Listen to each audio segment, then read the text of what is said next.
বাজারত তো আঙ্গুর যে কিনে খায় আর এই আঙ্গুর সাথে কিন্তু আগাছার পাতা।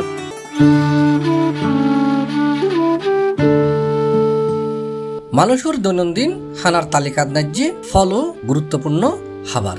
সারা পৃথিবীর ন্যায্যে মানুষ হাজার হাজার প্রজাতির ফলমূল খাই থাকে। তবে কিছু ফল আছে যিন সারা পৃথিবীর জনপ্রিয়। এর ভিতর উগৈলদি আঙ্গুর। পৃথিবীর প্রায় প্রত্যেক মহাদেশের মানুষই আঙ্গুর হয়তো পছন্দ করে। বাংলাদেশও এর ব্যতিক্রম নয়। বাংলাদেশের মানুষের কাছেও বিলাসী ফল হিসেবে আঙ্গুরের চাহিদা তুঙ্গে। কিন্তু চাহিদা অনুযায়ী বাংলাদেশের ন্যায্যে আঙ্গুরের চাষ নয় বলেই চলে।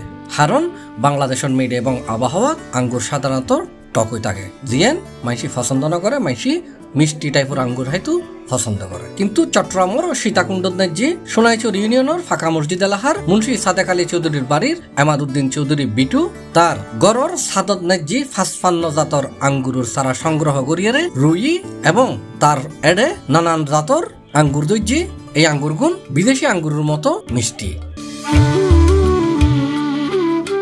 আঙ্গুর চাষ করিবের হারান কামাল যে এতদিন মানুষে হর বাংলাদেশ আঙ্গুর ফল টক দেখি যে ইউটিউব মানে দেখি যে সারা বিশ্বে বহুত জায়গা করেন আর বাংলাদেশেরও বেশ কিছু মানুষে করেন। তো এই হিসেবে আমি উদ্বুদ্ধ হই আজ প্রায় ২ বছর ধরে করি। সকর আমার প্রমোশন কিন্তু অন্য ব্যবসা। সকর ব্যবসায় জাস্ট অবসরের সময় হাটে বাচ্চা অল্প মানে ফ্রেশ আর তো বাজারত তো আঙ্গুর দেখা যে কিনে খায় আর এই আঙ্গুর সাথে কিন্তু আগাছার পাতা। এমাদুদ্দিন চৌধুরী বিটু তার বাগান সম্পর্কে হই আপনারা প্রায় এখন আমেরিকা, রাশিয়া, ইউক্রেন, তারপরে জাপান, ইন্ডিয়া প্রায় আপনার ৫৫ ভ্যারাইটি আছে। এখানে স্বাদও ডিফারেন্ট, কালার এত ডিফারেন্ট নয় আঙ্গুরের। তো স্বাদের মিষ্টতার দিক দিয়ে জাত অনুযায়ী অনেক ভিন্ন আছে। এখানে কিছু আত্মীয়র মাধ্যমে আমেরিকার তো আনি আর বাকি গিন এডে আর বাংলাদেশে কিছু ইম্পোর্টার আছে ঢাকার মাঝে। তারপরে বাংলাদেশের বেশ কিছু ইম্পোর্টার আনি এনে বেচে। আর দ্বিতীয়ত হইল যে কিছু দেশের বিভিন্ন জেলার মাঝে কিছু পুরান বাগানে আছে কি তারা সকর বর্ষ করে তারা যা সংগ্রহ করবি এর দূরে চলে আর কি। সরজমিনে যাইরে জানা গিয়ে বিটুর বাগানত ৭০ টন ৮০ গাছ আছে, যেটা আঙ্গুরের চারাই বেশি। প্রায় ৫৫ জাতর আঙ্গুরের গাছ আছে তার বাগানত। আর বাগানত তোকাই তোকাই দড়ি আছে নানান জাতর আঙ্গুর। দেখতে খুবই দৃষ্টিনন্দন অপরূপ লাগে বিটুর এই সাত বাগান নাম। অনেক ইবে এখন পর্যন্ত শখের বসে জি, কিন্তু ইবে কি বাণিজ্যিক ভাবে করিবার কোনো চিন্তা ধারা আছে? বাণিজ্য খুঁজছেও আরো কিছু ট্রেনিং ফুনিং এর ব্যবস্থাও আছে। তো আমি এনে নিজেও বেশ কিছু শিখি। তো আরো কিছু জানান করিব। আর বাংলাদেশত আঙ্গুরের চাষ করিবের মূল বাধা হল যে অনেক বৃষ্টি আর গরম। অনেক ২ দিন বৃষ্টি হয়ে দেখবো আঙ্গুর ফাটে গিয়ে আর অতি গরমে আঙ্গুর ওই স্কিন শুকিয়ে যায় মানে অনেক কিসমিসের দিকে।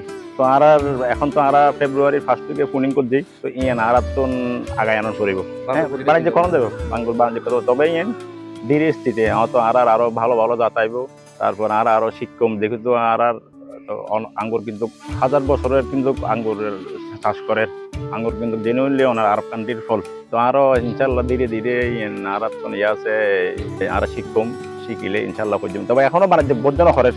আমিও বেশ কয়েকখান বাগান ভিজিট করছি অনেক কুড়িগ্রাম, অনেক জামালপুর। এটা বেশ কয়েকজন বাণিজ্যিক করে। তো ওনার বাণিজ্যিক মূল প্রোডাকশন ফাইতে হইলে অনেক মিনিমাম 3 বছর ধরে জন করিব। বাগানত আঙ্গুর ছাড়াও আনার গাছ, আম, ড্রাগন ফল, 12 মাসে আম সহ নানা রকমের বিভিন্ন ধরনের ফুল এবং ফলর গাছ আছে বিটুর। বিটুর এই ছাদ বাগান সাইবেল্লাই দূর দূরান্তর এবং এলাহার মানুষজন নিয়মিত এডে ঢু মারে। বিটুর ছাদ বাগান সাইরে আরো বহুত কি হয় বাগান গরিবেল্লাই উৎসাহিত। কি গাছ আছে আর আপনার এটা মরিচ আছে, বাতাসা মরিচ কোনোদিন নকিনি আর সারা বছরে মরিচ থাকে। তারপরে অনেক ডুমুর আছে, আপনার আনার আছে, তারপরে মালবেরি আছে, আপনার 3 জাতের মালবেরি আছে, অনেক পাকিস্তানি আছে, ভিয়েতনামি আছে, তারপর তুর্কি আছে, তারপর আপনার ড্রাগন আছে প্রায় 20-22 ভ্যারাইটির মতন। আর দেখিন ফুল গাছে কিনা আর ওয়াইফের পছন্দ ও সময় হাটে। C+ চট্টগ্রাম।